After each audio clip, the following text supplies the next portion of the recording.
you want to listen to it, just try pressing this and see what happens. November 06 Tango, maintain. See that little ID thing? Good. Now you can press nav 1 down here. Helicopter 206. See what happens. Flight heading 270. It's the Morse code. See? Then when you finish, you can press that again. Take the ID off. So if the examiner asks you, how would you listen to it?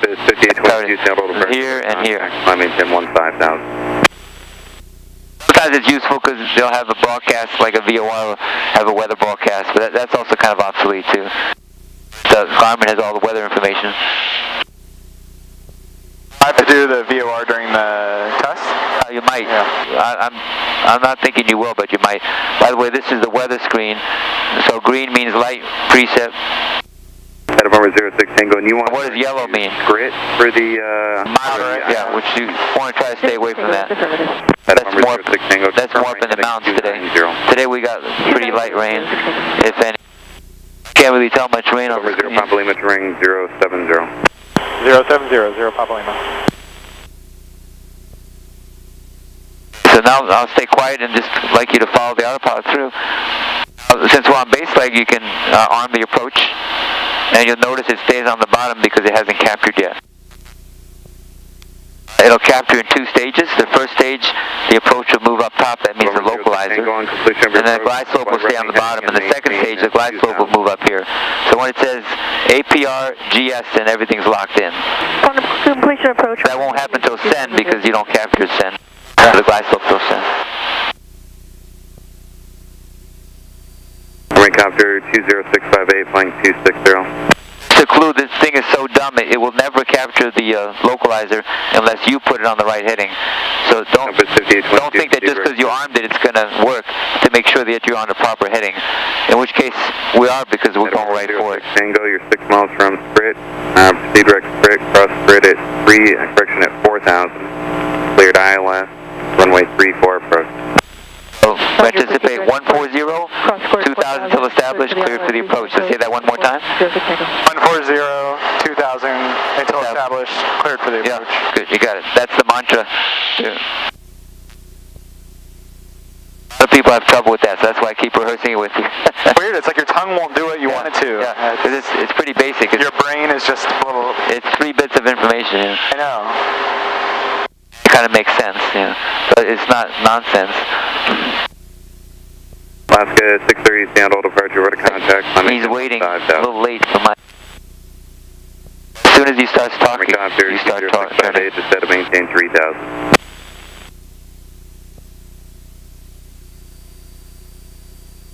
November 0 Papa Lima, turn right 150, you're 6 miles from Send, maintain 2,000 until established localizer, cleared ILS, 17 approach.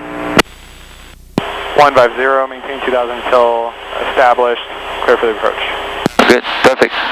Now you'll notice that as we get closer, this will switch up, but it won't do it until it's almost centered the needle. Okay. Don't panic, because it's very it's sensitive. It doesn't like to arm and activate until it's right there. Yeah, there you are. See, right down. Okay. Helicopter 20649er, just set to maintain 2. Now it should start turning and intercept. If something goes wrong, it's not doing that, then you just need to turn it off. Looks like it's doing it. Let's see how well he handles the wind. Typically, he'll end up getting blown off course and then coming back in. Delta 1096. That's what's happening. See, if you were doing it, fly in the box. 6.6. So we'll patient. We'll let him come back in. He'll wake up and smell the coffee pretty soon. Starting to smell the coffee now. See, helicopter 20649er, turn left. Thinking a little bit there. There it goes. So artificial intelligence in the old days was not too good. Now, how far are we from Send? 7828. So 5.1 will descend at 100 feet per minute. Yeah, and the autopilot should do that automatically. Oh yeah. So you can see what he or she does, what George does. All this full power. Yeah, right. To help him out. Yeah, and all you'll be controlling with the power is airspeed, because he'll take care of the descent rate. You take care of the airspeed, so it's a team effort.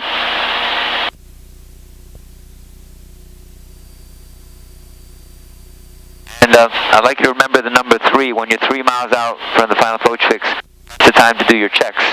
So that's going to be the gums check, gas on the carriage mixture, top switches. It's a good thing to memorize 3 miles out, and then that will kind of clue you in to do your checks. Oscar 630, contact Dallas Center 126.6, good night. The reason I do 3 miles is it gives you... Papa Lima, contact Tacoma. How are you? Have a good day.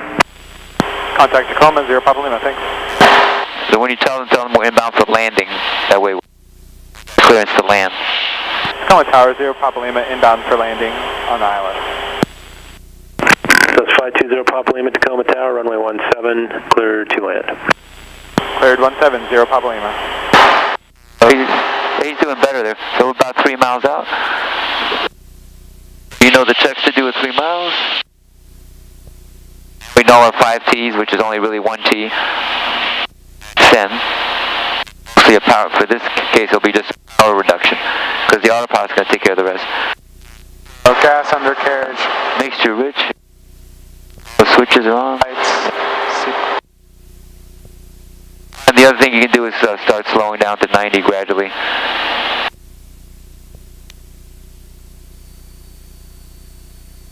There's no rush, especially with the headwind. 31 knots, that's not too bad. I think the worst I've seen at this altitude is like 45 one time. It gets much over 45, it's just too bumpy to make it worthwhile for training really. It's actually pretty smooth for 30. Yeah. During my initial training, the wind was like 60 some knots, and we did slow flight and flew backwards. Yeah, that's fine. Yeah, that must have been eerie feeling. Yeah, it was weird. Yeah, we were really high, but that's good training. Yeah. See, he's sunk a little bit, so he's trying to pitch up to get that altitude back because you were. He's adjusting.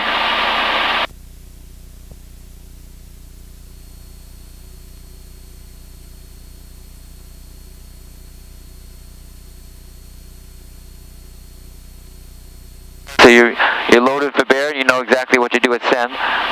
The check it's saying is this number, GS, should move here at send. If it doesn't, then we know something's wrong.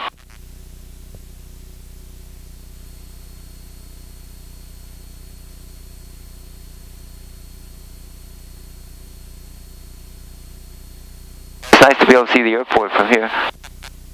Your synthetic vision, yeah. I was like, you can see it? Yeah, I'm just joking, but I'd like to be able to see the airport on synthetic vision. It's good for situational awareness, and your crab angle and all that good stuff. Sometimes the airport's all the way over here if you have a really bad wind.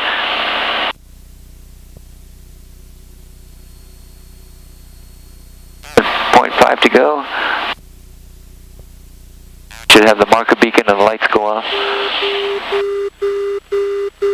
That? The glide slope's almost there, and you see the blue O flashing at you. 9 seconds. Well, you know what to do. Confirm glide slope. That approach and GS confirmed. The minimums are 500. Well, all we have to do is monitor the George and see how he's doing. Whatever throttle it takes for 90 to 95.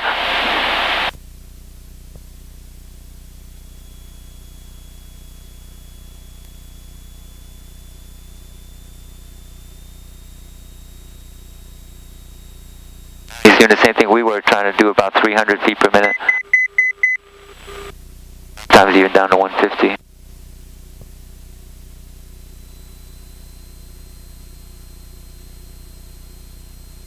One advantage of the 90 knots is it gives the autopilot more authority. If you try to fly it at 80, the autopilot tends to wow all over the place. The Gig Harbor barely can see. Just a tad fast, so we know how to fix that. So we can correlate it with the power setting here. Normally the 1700 to 1900. Then it was way too slow, but now. A little inertia thing. It has pitch that the autopilot's putting into.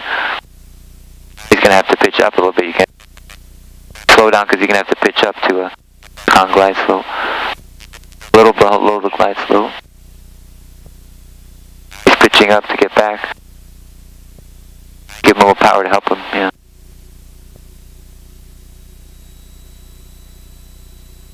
When he lowers his pitch, then you can pull some of that.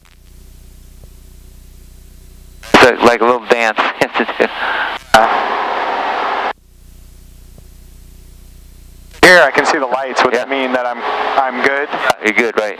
Yeah, in the real world situation, if you can see the lights, then you're and you have the mile visibility. Right now we have a lot more than half mile visibility, and we don't have to dive bomb. We're on the glide slope. If you saw this at minimums, then you're good to go below minimums, below the 500. We're about 10 knots fast. It's because he pitched down there. You go, yeah, 1700, good. Kind of overdid it, now he's below the glide. It's what I call the student S oscillation, yeah. I know, I feel like I did better without the autopilot. Well, you would have, yeah. But my mind is free, so I can... Yeah, and you can be like a teacher and kind of learn that. I like to do it each way, so you can see the difference. Definitely. There's no guarantee it's going to be a perfect switch with the autopilot either. Especially if you don't know how to use your power like you're using. You're learning how to use the power too. It's even more important on a turbulent day. If you do an autopilot approach on a turbulent day, you really have to manage your power carefully. Otherwise, you're going to be all over the place, and passengers will be upset with you. Roller coaster.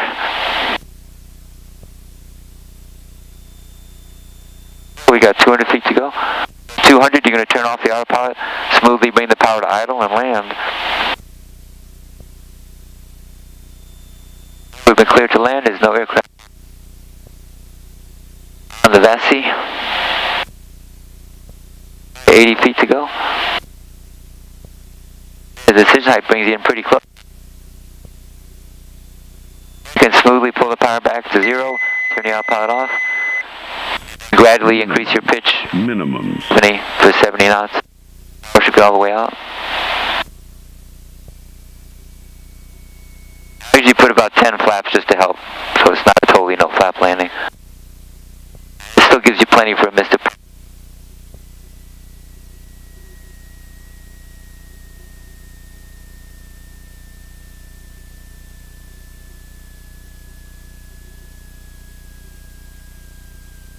Check AOA. There's a lot of energy to dissipate on an ILS like that. You can go to the next one, that's fine.